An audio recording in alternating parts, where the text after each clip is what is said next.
I've remained silent for longer than I've wanted. I recently moved from Minnesota to California to follow my dreams. I had the ambition and dream of pursuing my speaking business here, and I only have 3 months to finish my film career. Also, I apologize for all of the noise that you might hear because when it came to me pursuing this, I had to live in a nursing home for 90 days. And it's been way more than 3 months. It's actually been 6. But in light of some things that have been going on, I feel I need to express some concerns that I may have and just start from here because who knows how long it may be. Alright, so what does all of this have to do with life expectancy? Well, as for quadriplegics, we've made extreme strides from what it used to be quite a few years ago, decades ago. And the life expectancy wasn't that great, but now as you can see, we have a high percentage, almost just as good as a typical able-bodied person. But one thing that affects our health greatly is respiratory. When we have different things like this pandemic that's going on, that can majorly increase the chances that we would have something life-threatening. And that is why I am making this video today, kind of as a shout out, kind of as a way of showing you guys how important it is for someone like us. So, we've been quarantined for a little while now. Even before the general population was, they started implementing preventions for us. There's nobody in for a while, and then there was nobody out as well, unless if it was something important like a doctor's appointment.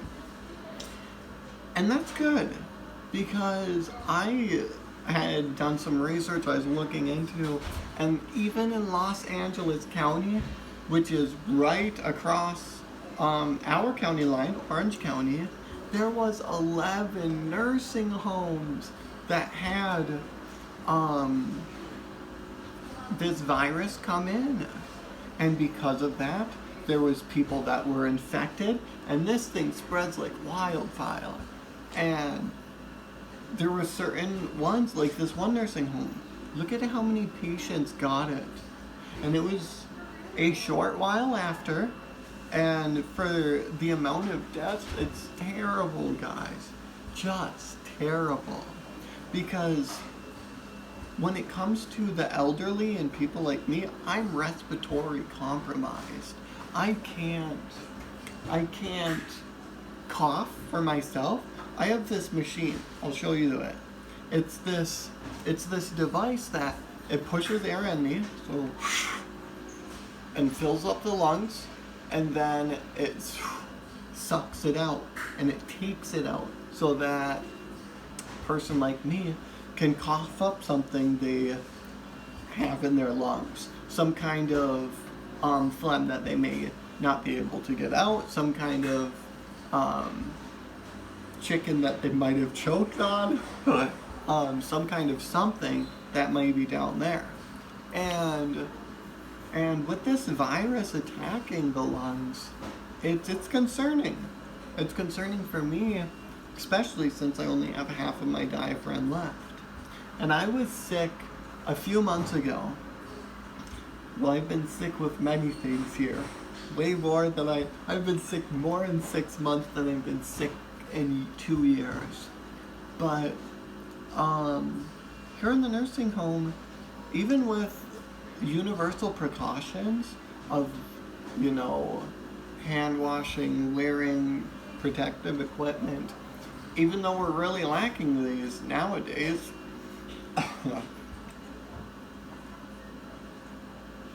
anyways, Um, but yes, so I was sick a little bit ago with this upper respiratory. And guys, even when I had this, this was the first time I had an upper respiratory problem here. And being respiratory compromised, I'm like, I need a cough assist. And I need it now.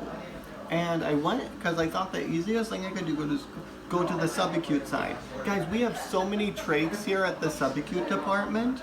So I'm like, they have to have a cough assist. Well, they did not have a cough assist. They had, suctioning, all of these different things. But they didn't even know what a cough assist was. And so I'm like, at this point, then I was really starting to panic. Because now at this point, like, I was having a hard time breathing because I couldn't cough up the flanks of my lungs. And guys, if I, and I'm getting a little, freaked out here, but if I didn't go and bring that one with me when I moved here, because I was debating, it's like, well, I've been sick in a little over a year or 2 years with this respiratory, I should be fine. But here in the nursing home, we have so many people, so many patients, and not enough staff, but staff that it's too easy to get one sickness to the other, even with the precautions that we use. So that is why it can be extremely detrimental to our health, to people's health in here, with something as serious as the COVID-19 that we're talking about. So long story short, I went to the nurse. I'm like, hey, I have a cough assist. They didn't have it, and they're like, since it's a respiratory thing, let RT set it up. And I told them, I'm like, when is the break over? And they said, I can't remember if it was like 30 minutes, an hour, or whatever. And I said, I probably won't be able to last that long.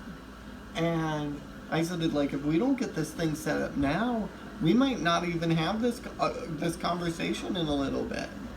And so they got my device set up. I showed them exactly how it needed to be done. I showed them exactly how you need to operate it so that it would do what it needed to do. And I was okay. But with the flu, with this COVID-19, this is even more serious than that. And if I was having a hard problem breathing with, I apologize for the noise, I'll wait until it's done. Somebody's trying to get out of their chair. Alright.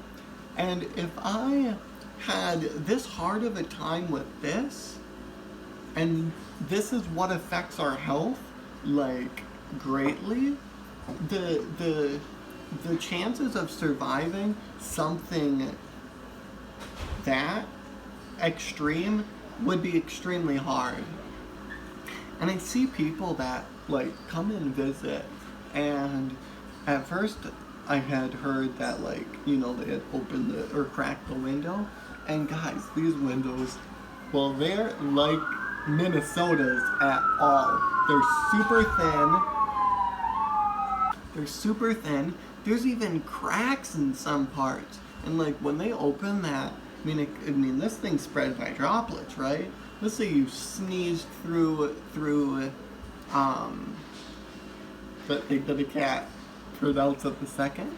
That screen, then how effective would even putting those precautions of people not visiting being? And I'm all about, I had one visitor, we talked on the phone while we were looking through the window, and that worked just fine. So I don't know, guys, I just know that when it comes to people like us in these nursing homes, it's best that you guys keep your distance. It's best that we wait until this subsides because it's serious. And it's already affected a lot of people like us. And that's why I have this change in life expectancy. I remember a doctor or a nurse saying, like, Alex, you know, these first few hours, these first few days are the most important. And he was absolutely right, because when it comes to like the statistics of life expectancy for us, once we survive like the first couple weeks, we survive a fairly long time, almost to the point of you guys. The only thing that can change our life expectancy is something like this, some kind of pandemic that is going to attack our respiratory system.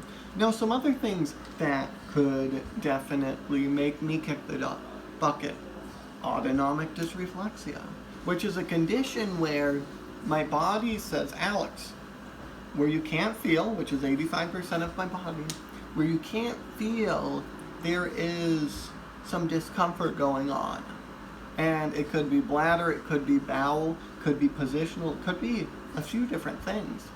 And if I don't address it, my blood pressure would just keep on raising and raising and raising until I would have a stroke, a heart attack, something life-threatening. It's known as a life-threatening medical emergency.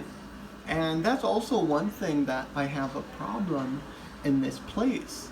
We have one nurse, well, not right now because the census is kind of low, we're really screening the people that are coming in. And who wants to come in a nursing home this time? You hear the news of these things going on, but it's one nurse to 22 patients.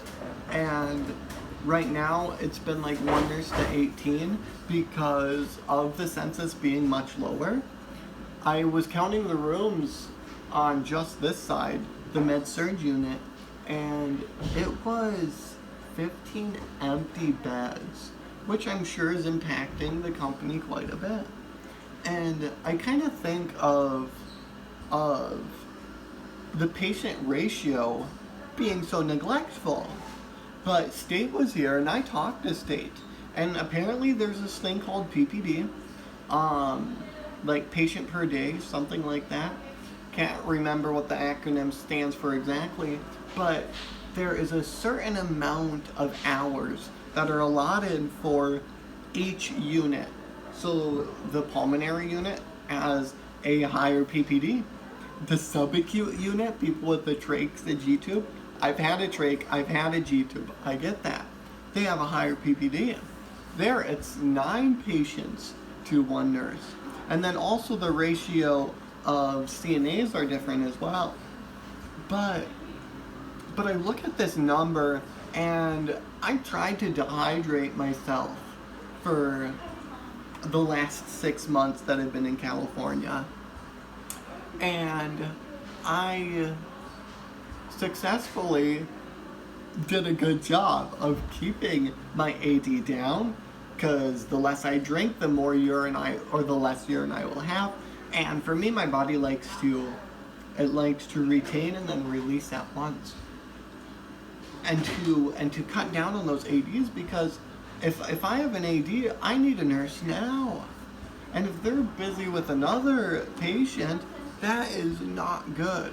So just being in here, not having the access to one-on-one also lowers my life expectancy, because there's been times where I'm going through something or I need something and I can't get access to the nurse, to the CNA. But I don't feel it's the facility's fault, because after talking to State, they're abiding by those guidelines that were set by the state. So it's nearly the state's negligence for making that PPD so low.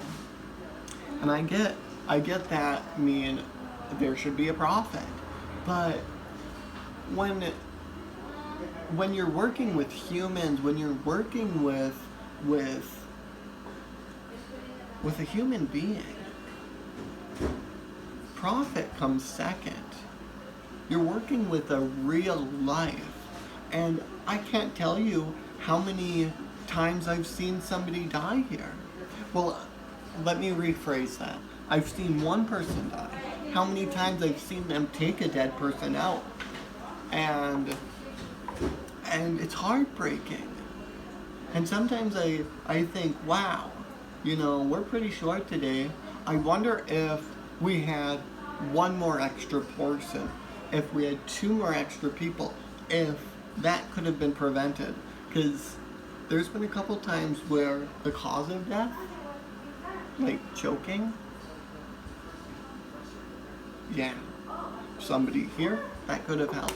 So as for life expectancy, that's kind of where I'm at. I'm kind of in a spot where I'm ready to get out of, because this is serious. And as for the reason why I came here, if you're just tuning in, I am a quadriplegic, and I love to inspire by giving speaking engagements, by producing content like this, and that's one of the reasons why I moved here. It was to continue my speaking career along with my film career, and it was a huge risk.